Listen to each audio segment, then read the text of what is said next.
So I'm here with you, JoAnn Gonzalez Hickey. You are the collector behind the Syzygy collection, which has an incredible name that is quite unique. You've just explained it to me, but maybe you can say it again. It's from the Greek word syzygios. Oh. And in short, it means that through which one connects. I searched long and hard for a word that I thought was appropriate. And since I connect so deeply through drawings to the artist as me, the observer, I wanted to convey that in the title in some way. And I was thinking of synchronicities and that sort of thing. And I came across syzygios or syzygy and decided to use that. And I like the way it looks, actually. The collection is under my name, the JoAnn Gonzalez Hickey Collection. Yeah. And Syzygy is our study platform. So we use Syzygy for identifying our work with graduate schools, using the collection, offering it as a lending library, so to speak, to graduate schools for research, project development, and exhibitions. We were supposed to see each other in person in Paris. Yes, I'm sad. Yeah, it was difficult to accept that we wouldn't this year, maybe, another year. But we did at Drawing Now Art Fair, we really did want to have a conversation with you this year, at least. And it made sense also because you reacted quite quickly to the situation. So I'm specifically talking about COVID-19 and the fact that the art fair was first postponed, then cancelled. And you were going through the motions as well. I mean, a little bit later than us in Europe, but you kind of, for the first time that I've seen, I don't want to say used the collection, but revisited your collection through the current events. And you curated an online exhibition. And I would love to talk about that. Well, first, let me say thank you for the opportunity to speak to you, even under these circumstances. I was so looking forward to Paris and our time together and sharing the idea of drawings with an audience, but now it takes a different form, and so I'm grateful nonetheless. When things got canceled, in my trip to Europe got canceled, I was in New York at the time, prior to my leaving for Paris.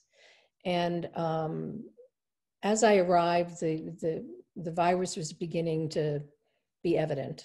And within a short period of time in New York, over just 10 days, I realized that I needed to return home. It was the safest thing for me to do.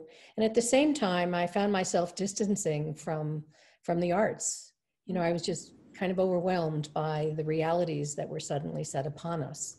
So I returned home and found the Vail Valley where I live totally in shutdown because the virus had spiked here in just that brief time I'd been away. So in going through that process and kind of settling into a new reality, I was missing something, and was busy cleaning and reading and filling time. And I realized that the very thing that I thrive on was the thing that I gave up and turned away from was the collection and the arts and drawings. And so just to satisfy my own yearnings, I thought I should just take this time, take the opportunity of the quiet to really take a hard look at the collection. And so I went back and looked at every single drawing in the collection. And in the process of looking at it, I started to see the work within the context of this COVID environment. And so whether it was the title of a drawing, I think of one by Alex Gorlitsky, the title of it was Lost Leader. And then others, it might have been the color, that would suggest sadness or being blue or darkness, this dark cloud hanging over us. Others looked more scientific, some were humorous, some having to do with distance or space. All of it kind of, many of the drawings began to tell a story as a collective about what I was experiencing and feeling. And so I like to do installations and exhibitions. And when I had my studio in New York, I did them often. And we had just, I don't know, maybe 4 years ago, launched the collection on Instagram. So that was my first foray. And I thought, well, maybe I should do an installation or an exhibition and do one drawing a day and see it over a period of a month. So what we did is I actually wound up pulling 80 drawings from the collection to convey this, the landscape and the atmosphere of the virus. So we did first half on Instagram with posting one a day, and then we moved over onto our website where we now have the second portion up and posted. And it was a wonderful experience for me, and it really brought me to where I needed to be. But it was also quite amazing to realize that here were drawings, some of them came into the collection 15 years ago, that had significant meaning. And I think that's the beauty of certainly abstract, and the beauty of drawings is, you know, they can convey so many different understandings. Just so that the listeners and the viewers know what you did, you wrote a small text that is interspersed with images. So the second part, which is online and not on Instagram, which is interspersed with images of drawings from the collection. And it is a progression into the COVID-19 situation as you lived it and as an American. And it's at a moment I was really moved by your question. You ask a question, which is worry. Well, you say worry and fear set in, and then you say my senses were numbed. How can one look at art when there is no passion? And I thought this is incredibly brave to write, because we were all professionals were very quick to say, no, we have online platforms, we have Zoom, we have discussions, we have websites, we can do things. And of course, we were all panicking and at the same time trying to be professional and trying to find solutions. But you were in a situation where you could ask yourself that question about passion. So what was the drawing? Because immediately the drawing that comes afterwards is a drawing by Letha Wilson with two chairs and this kind of motif around the chairs that creates a sort of a letter. It's sort of calligraphic. It's quite cold. It's almost empty. So why that drawing right after that question? Well, if you look at that drawing carefully, the chairs could conceivably be construed as rocks or boulders because the legs are so subtle on it. And then if you look at the flow that runs over them, could be seen as a river. And if you know Letha's work, it's photo-based, but she uses the photography as texture, as a medium in creating her works on paper. And so for me, this drawing represented my departure from the urban setting of New York, and those are classic and well-known chairs that you would see in maybe in an office environment. And then coming home to Vail, with the Eagle River here where I fish, it puts me in those two places. And so that was my interpretation. And people were leaving the city, people were fleeing and trying to connect with nature. And so with Lisa's work, there's always that connection often the connection between the urban landscape and nature. There's figuration, but the process that she uses is abstracts images from images from images and processes. And it's quite a brave work as well, because she leaves a lot to the imagination and a lot, for the viewer to take in. So I was wondering, did abstraction pick up that passion, or did you have to go into works that were perhaps more illustrative? I'm thinking of Daniel Zeller's drawings, which kind of make you think of organic, expansive shapes, a little bit like virus or a bacteria. Exactly. That take over, yeah, which are there in the beginning of the exhibition. And I was wondering, did you go more into illustrative drawings, or how did it work for you? If you look at some of the choices, that figuration does sneak in. There are moments, think of Ellen Kusin and her works. There's a figure, a figure dressed in black that almost looks like it could be falling away or falling into some kind of abyss. And so that had resonance for me. There are snippets of figuration in the collection, and I certainly didn't avoid those. I found a place for them in this exhibition where I feel that they had, you know, strong resonance. And Daniel's work is one of others in the selection that do appear organic and could be construed as some kind of microscopic imagery of the virus, but I was definitely referencing that in Daniel's work. And, you know, continuing in this idea of passion, and perhaps now flashbacking a little bit, you know, you're very passionate about your collection, and you have, I think brave is the word that keeps coming up, but I think it is, you know, perhaps it is more of an American stance regarding collecting.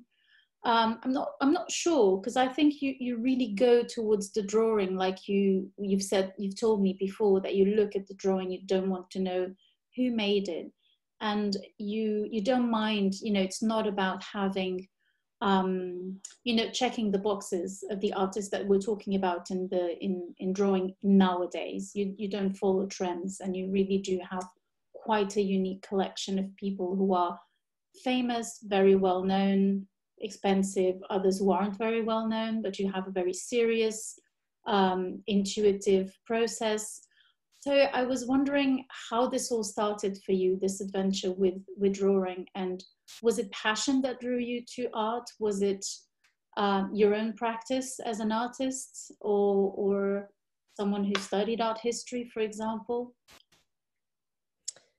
I was a music major. I mean, I studied keyboard from a young age, and actually majored in at a music school. I majored in pipe organ, of all things.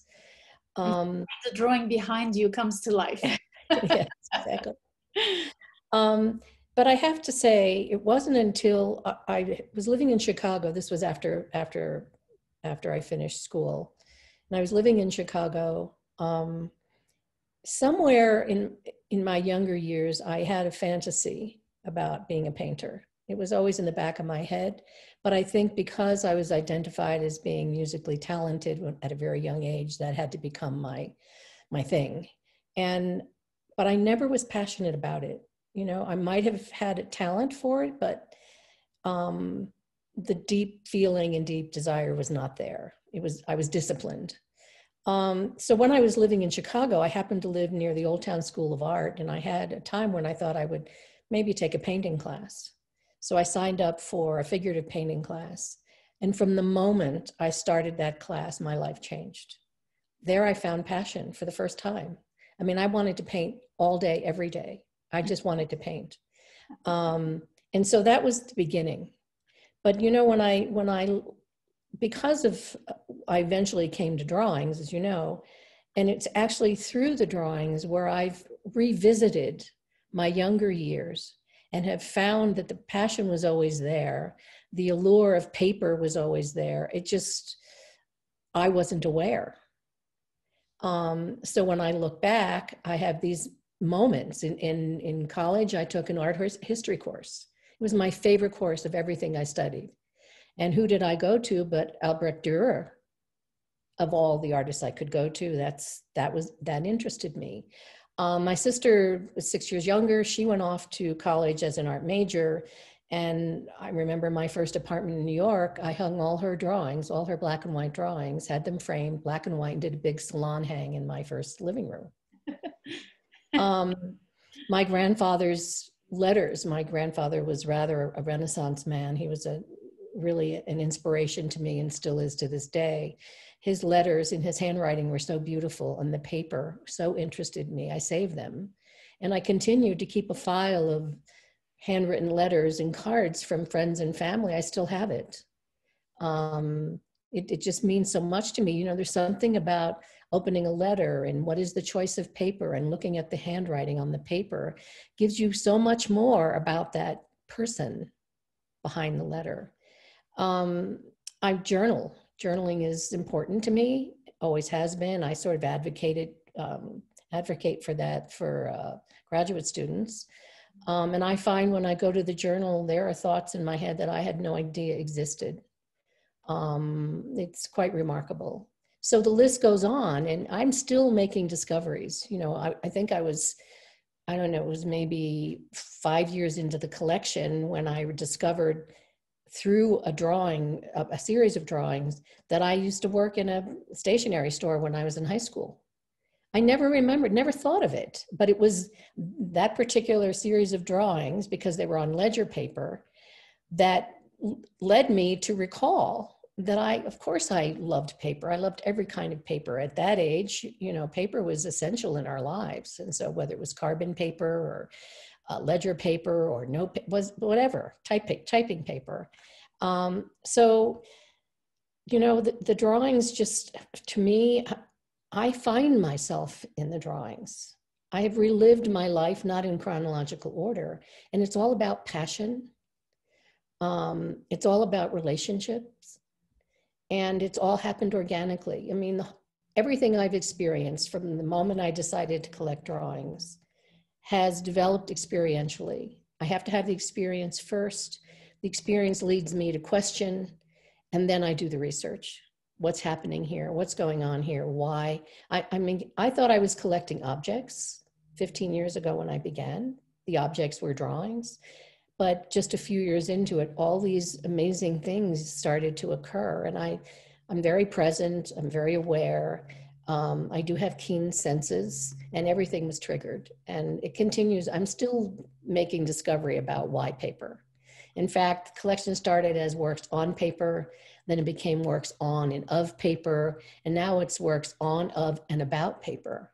I just brought a drawing in by Naotaka Hiro, that's a drawing that's sort of etched on wood. And, you know, it's one of those forays I made because wood and paper comes from wood. And I think first of all, it's a magnificent piece, but I'm also looking for works that are rather instructional for students when they're studying the collection, makes them think, conceptual. So it fits that. And I have a video also for that reason that's about paper. Oh, it's interesting because I've been thinking, I mean, what you just said raises a lot of questions, but just very quickly, I've been thinking about the ecology of paper and the ecology of drawing. And that's really interesting because people do forget that paper comes from trees and it comes from wood.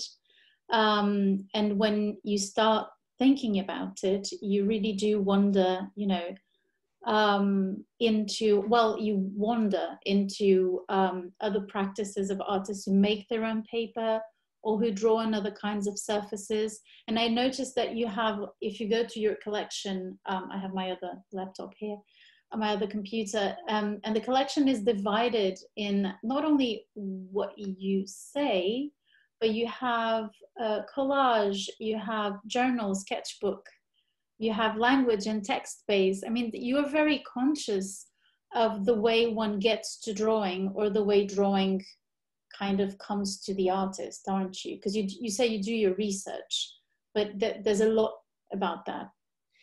But the research comes after the experiences, after I connect. But it opens new avenues to the collection. I mean, one of the great things about drawings and abstract is it's endless. I'm still finding artists who work in a different way, who work with a different kind of paper or a different marking, and it interfaces. I'm interested in the broadest definition of what drawings on paper can be. And part of the allure of work that I'm bringing in now is it has to tell me something new, something that I haven't seen, because I've been steeped in this for 15 years and I've seen a lot. So show me something that's not here, that is relevant, that is going to have a voice and add dynamism to the collection. And it's endless. I mean, I can't keep up with it. There's so much. So I mean, even just the range of papers that I'm finding. We have wax paper, we have cigarette paper, homemade paper. It's just, you know, it's office paper. It just is endless. And how you interface with that paper and the materials you use, again, is endless. Whether it's sliced, cut, burned, painted, folded, there are many iterations. So I find it really exciting. And for me, the challenge with the collection is to keep it really present and keep it current, especially since we're working for the universities, with the university students. I want it to stay fresh. And what I'm finding is works that came in the collection even 15 years ago still have relevance. And in the mix, it creates magnificent exhibitions. And I'm learning and seeing the works sometimes, I think, for the first time, because I'm seeing them differently through another's lens. So when you, well, you establish connections through the collection with universities and with students, but I'm also curious about the connections you establish with artists, because I've noticed that you're doing conversations as well with artists, and you seem to know them quite well. You seem to, you know, to be used to talking to artists. And I was wondering if you go, so your ethos is that you look at the drawing first, you don't need or you don't want a lot of information about the drawings. It really is about a special connection and a very personal connection you have with them. And then when you start doing your research and you really are very fond of an artist, then you tend to go, if possible, and meet the artist. So how is that second stage of your discovery and self-discovery, I suppose? It all stems from studio visits. They're really important. I don't get to visit as many studios as I would like. So this new feature on the website of conversations kind of has happened after this online exhibition I did, because I'm missing doing studio visits. So I decided maybe I can do them over the phone, but instead of actually setting eyes on the studio and seeing the materials, and that it would all be done through voice and language. And I thought it would be instructional for graduate students to hear artists speak about their work and give vision through the language. And so that's what this effort is about. But you know, I have really strict rules about studio visits. I won't do a studio visit if I don't know the work, and if I don't really have these strong visual responses to the work. And as you know, I collect very intuitively. I have to have a strong response, an internal response, not only a visual one, but a strong internal response to the work. And I trust that. I know that has meaning. So that's where I begin. And so it's the work of the moment that takes me back to the artist's studio. And once I'm in the studio, I want to see everything they've ever created. Even when they were 18, it doesn't matter, because I'm really interested in, I call them archaeological digs, actually. And at first I would go into the studio and just start pushing to get this material, but I've now learned to set the stage so that they know what to expect. So I tell the dealers, I'm going to go to the studio, but I'm going to want to see everything, even if they don't have it in person, show me images. And so some of these visits last 3 or 4 hours, and it's just the two of us. And I want to go back in their history and learn about why are you an artist, and why this color, and how come this shape. And the process is I start pulling things from different periods and setting them aside. And then it's almost like curating a little bit while I'm in the studio. And then together we look at what I've pulled. And suddenly together we realize how the evolution of the artistry. And sometimes they're not aware. They don't realize that this one element has been critically important from the beginning. And then we find out, where does it come from? What has influenced? And there's always something. Now, some artists don't want to engage in this. It's not comfortable, and I respect that. But for many of us, I could tell you many stories about profound moments I've shared with artists and dealers in the studio by this investigation. And oftentimes I unearth work through this relationship building that the dealers had never seen before. Yes. Because the artist felt maybe too self-conscious about it, or it came at it. It's a keen curiosity I have. And it just brings me closer to the work and helps me understand. That's where I find the connection, because then I figure out what it is, because that's what I want to know. What is it about this drawing that moves me so much, that I feel so deeply about? Where does that come from? What is it about? Sorry to interrupt, but I think there's an anecdote with Annette Lawrence, isn't it? Yes. Yeah. Where well, that started the, and it's example of how it's experience that's led me to all these adventures. Prior to my experience with Annette Lawrence, I thought I was collecting objects. And then I saw a series of Annette's drawings on butcher block paper in a gallery in Chelsea. And when I walked into the gallery and started looking at this work, and they were a good size, a good scale, I heard music. It brought music to my head, and they just resonated with me. And of course, being a musician, it was that much more powerful for me. And I also took some drawing classes when I was fantasizing about being an artist in my 30s. And I loved drawing on butcher block paper. So that all had this allure. And sometime later, an artist in my collection saw Annette's work hanging in my home and asked if I knew her. And I said no. And so she arranged for Annette and I to meet. And we did meet. And over dinner, I brought up this particular drawing and said, when I looked at this work, I heard music. And Annette looked at me and she paused. She had this bewildered look on her face. And she said, well, I used to work in a pipe organ factory. And you can imagine my surprise, because I was a pipe organist. And, I went home that evening and kind of scratching my head and thinking, there's something here I need to learn about. And this is where I start digging. Like, this wasn't just perchance. There was something about Annette's experience in that pipe organ factory that found its way into her drawing. And there was something about my experience with a pipe organ that connected with it. And so I needed to know what was happening, and I started to investigate through neuroscience.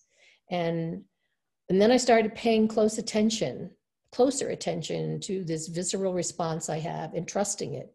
And at that point, I thought, I'm never going to bring a drawing into the collection that is only aesthetically pleasing. It has to I have to have a passion for it. And so every drawing that I bring in the collection, I have to really have a feel for. It can't just look beautiful and appealing to me. I have to really have some kind of inner response. And that means I'm connected to the artist in some way. And sometimes I find out what that is over time, and sometimes I don't, but I've learned to trust it. It is about something from the artist that is delivered, whether it's through music or through literature, that then resonates with me because of the life I've lived. It's beautiful. And so now I have countless of these stories I could tell you because I paid close attention. And it seems that it's an experience that is about passion, and it is also about going somewhere beyond words in a way. I find that there's something in this story where you felt something that was there, not figuratively, not through some sort of narration, and yet you felt it. And there's really something interesting in this collection based on abstraction, because it really is about complete trust. I find there's a sort of a complete self-trust that is really interesting. And I was wondering, did you have the feeling when you talk to the artists that the passion that moves you is the same as the passion that moves them? And because it's all about encounters, isn't it? Yes. In expressing. And I was wondering, to what extent, where do you diverge then? Where do you separate in terms of the way you are? Because you create in some way, they create in another.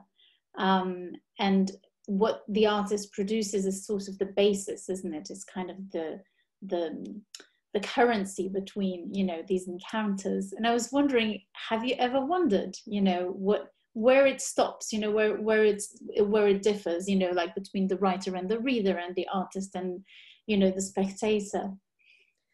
You know, I think we're in direct parallel. I think my journey as the collector is on a parallel to the journey of an artist developing his artistry.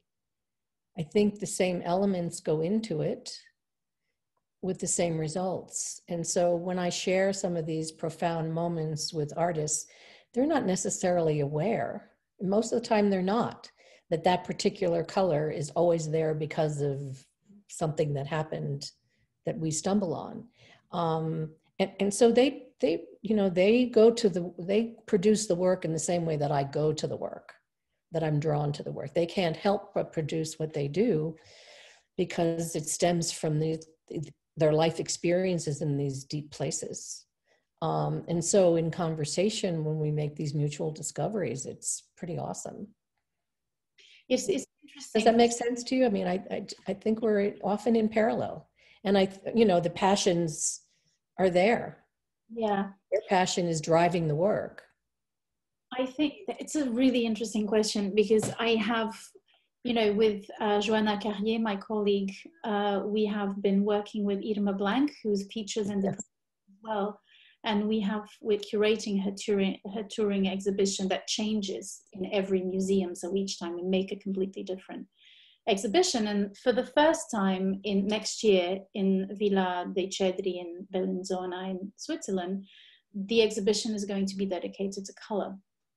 And obviously when we think of conceptual art, asemantic writing and, you know, abstract drawing, you know, color is kind of a weird thing, isn't it? Cassutt, I think it's just that Joseph Cassutt who says that when you have a point to make, you don't think about color. So it's always, it was in the back of our minds, because she actually uses these colors of this pen because it's related to drawing. And so we went many times to Milan to talk to her. And I was very surprised to understand or to know why she came to a certain kind of blue in her radical writings, which are her works on canvas. That is still very much related to the book and to writing. When she started making them, people didn't quite understand this. They thought, oh, you abandoned, you know, your work, your brand, as it were, and now you're making painting. But it's really all about the book, and it's really all about the line of reading, the line of writing. And so she said that in the 90s, she had a studio in Düsseldorf. And so she went from Italy, so she spent half the year in Düsseldorf, half the year in Milan. And she rediscovered the sky in Düsseldorf. And she started taking snapshots of the sky because that was the blue, you know, the blue of her childhood, I suppose. And we were, Joanna and myself, we were very surprised because someone from Italy discovering the sky in Düsseldorf in Germany makes no sense to us. But that's how it was for her. And it made so much more sense because we couldn't share her passion for that sky. And because we diverge, that's what I meant by diverging, in the sense that abstraction is so useful because it connects through your own work on yourself with some other person who's also doing some work.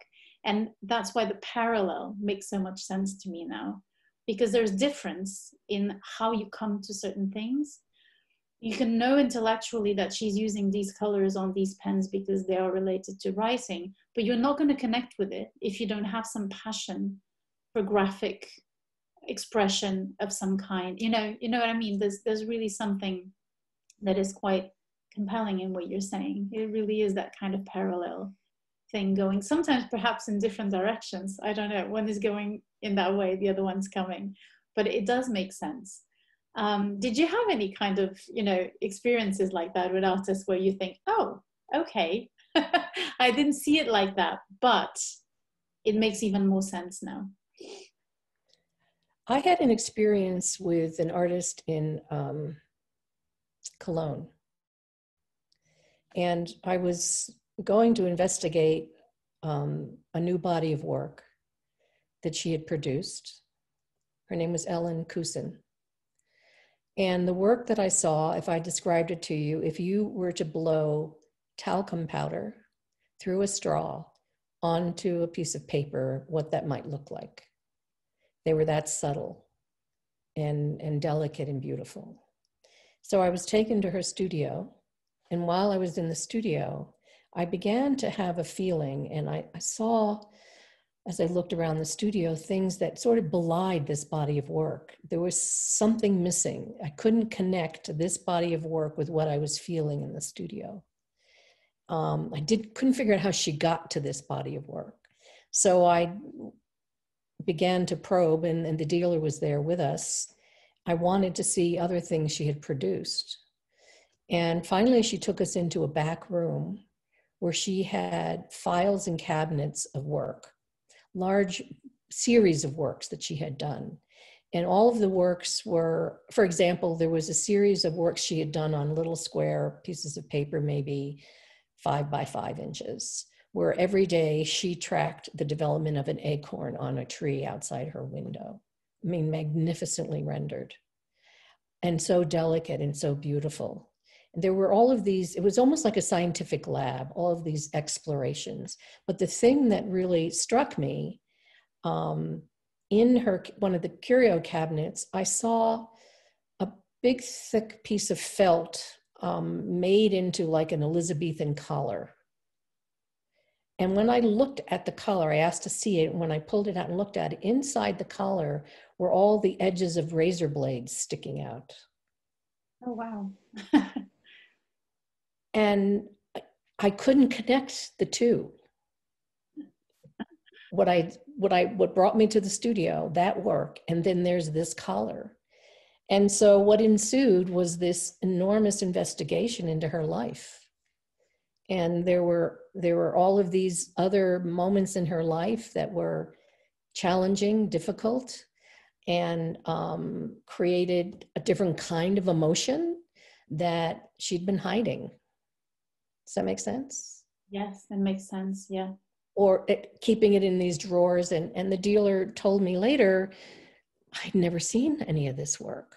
And of course, wow, he went on to show a lot of the work. I mean, I could expound upon it, but there were drawings she had made of her mother. Her mother was dying from some cancer, I believe. And so she did drawings over a long period of time of her mother in bed. And she had, and they were so beautifully packaged, so that there was all of these memories that she had collected and created these little portfolios and tied them with beautiful string and had them tucked into all of these drawers in her studio. That's I mean, it was amazing. It goes to show that some artists, I mean, art is really much more than, you know, this commodity that we deal with, you know, sometimes in my profession, and you as a collector, you know, we are seen as people who deal with commodities, luxury commodities, aren't we? And it's so moving when we talk to artists and we realize that it's their life.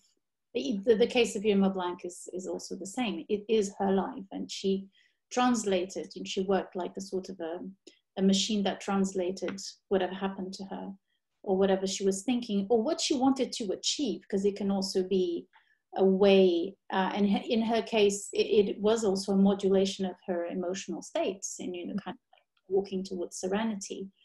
Exactly. Serenity. And it's really interesting what you're saying, because in your case, the dealer was clever enough to understand that there was part of it, and that those two very different emotions are not incompatible. They are part of the path of this person. But sometimes I think there is a problem, I don't know if you've come across it, of wanting artists to produce the same kind of thing and wanting them to be consistent and coherent, where actually what they're producing can be very contradictory and can be very different. And I think that sometimes, particularly in the art market, asks artists not to go that way, kind of prevents them from exploring themselves and expressing themselves, and their realities, political, societal realities, in that way. I don't know if you have anything to say about that, or if you've experienced that or noticed it. I actually pay a lot of attention to that, and in our work with graduate students, I'm very concerned about them being too confined too quickly to a certain style, or being pigeonholed as this being their voice at such a young age. There are circumstances where artists have to produce, and at a young age, to survive. I understand that. But what comes to mind in this issue is play. And I talk to artists a lot about play, because what happens is I'll get into a studio and I really like the work, but I see that the work isn't going anywhere. It's been the same for an extended period of time. And quite often what I find is that there is no room in the studio practice for play, to just let down and experiment, and take risks, try different materials. They're so focused, and the work almost becomes mechanized. There's no room for any emotional expansion. It's stuck. And I think the only way to work out of that is to allow yourself certain freedoms in the studio practice. And I like to think of it as play, because it doesn't have to be interpreted as a finished product. It's a means to something else, to explore and to make a discovery. And I think some of the greatest advancements I've seen artists make in their artistry comes from mistakes, comes from play, comes from that accident, the unexpected. And that part I find very exciting. When the work is too pristine, too precise, too measured, I can't get into it. I can't be in that space. It's visually alluring, but it offers me nothing emotionally. If you're going to curate an exhibition, I wondered, actually, an online exhibition about, the social changes and the political, upcoming changes, hopefully, in America now. Did you feel tempted to respond to, I'm talking obviously very specifically about Black Lives Matters, and about all the social uprising for equality and rights and respect of rights for every minority in America and in the world, because we're going through the same thing here. Did you feel tempted, or what would you be? And I'm also, talking to you as a collector, but almost as a human being and a citizen of a certain country and of the world. What would you react the same way, regarding the collection? I think I'm more measured. I'm paying close attention. I'm watching and listening. But I think it's all yet to come. I think it's in the process. In the few conversations I've had so far, artists are trying to get by. Some of them are struggling. They have children, they have families, they have shows that have been canceled, but they're still working. But they're also using it as an opportunity to discover. They're trying new things. Maybe they're outside of their studio and they have limited resources to work with, but they're still being creative. They're still practicing their artistry. Many of them now, and I'm noticing this over the last few weeks, a lot of artists now are creating series and offering them for sale, with a percentage of the proceeds going to various charities having to do with Black Lives Matter, social justice, the environment. I think with the onset of this virus, we're seeing both sides of it. We're seeing the very dark side, where there's, death and fear and danger and distress. And then we're seeing another side where there's possibility. And I'm focusing on that possibility, that potential. And I don't want to just capture the reaction. I want to capture the deep, deep feelings that will emerge once we stabilize. it is a moment where we feel that we kind of need to wait and listen. And in the process, I realized by going to demonstrations, which is the only thing I did, during this period, was the only rule I broke. And by also being at home and producing these cards, these cardboard drawings to thank people who would come to the house to deliver things or to deal with the rubbish, and that drawing was very present and very creatively so, and in an activist position, obviously relying quite a lot on words and on slogans and phrases. But even those phrases and those slogans were drawn in a certain way, and they have a certain creativity to them. So I in a way, I kind of found that drawing had a really important role in this situation, and that we need to wait and see what it's going to do, what it's going to bring to the practice. I agree. I mean, right now, what we're feeling is so immediate, and a lot of it is overwhelm. But once we stabilize, once we get our footing, we're going to understand the greater depths of those emotions and stresses that we have lived through. And we need to return to being able to be together and to be looking at work directly. And I think we can only do so much over the internet and on the screen. I've actually found talking to artists and hearing the language and then having to interpret it myself visually has been a very powerful tool. I'm getting a lot out of it and gaining a lot of a deeper understanding of some of these artists and their work through these conversations. So I'm finding ways to stay connected through virtual reality and the internet, but it'll never replace the actual thing. You live with the work, don't you? That's one of the things as well, because there's a lot of ways of collecting, but you do live with the drawings. I do. When I had a studio in New York through 12 of my 15 years of collecting, and I used the studio as my home and a living space. And I was always curating exhibitions and having private functions in the space, and I loved it. I just loved moving the art around and experiencing it that way. And by the way, a lot of the collection is unframed. 9 times out of 10, I'll collect it unframed because I like the direct feel of the paper. And I had magnetic walls, so I could just use magnets to mount them. But I don't have the studio anymore. I just keep an office in New York, and I have all of the archives. All the work is in New York, but I shipped out about 100 drawings to my home here in Colorado, and did an installation here for my home here. And so, yes, I do live with the collection in that regard. But I find it's my home here, and I have family, and I'm not inclined to move it around here much. And really the home is older, so it's not as easy for me to take it down and store it and move it around. So, but I'm very comforted by the art that I have around me. It stays fresh. I never tire of it. It's so connected to the architecture and to the landscape.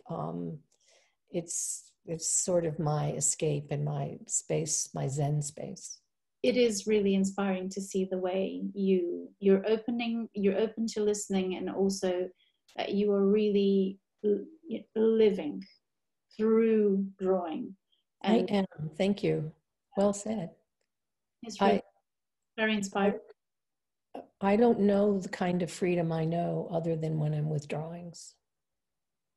When I'm in that space, I am as free to be me as I'm capable of being. It's very comforting. I think we can end on that note, can't we?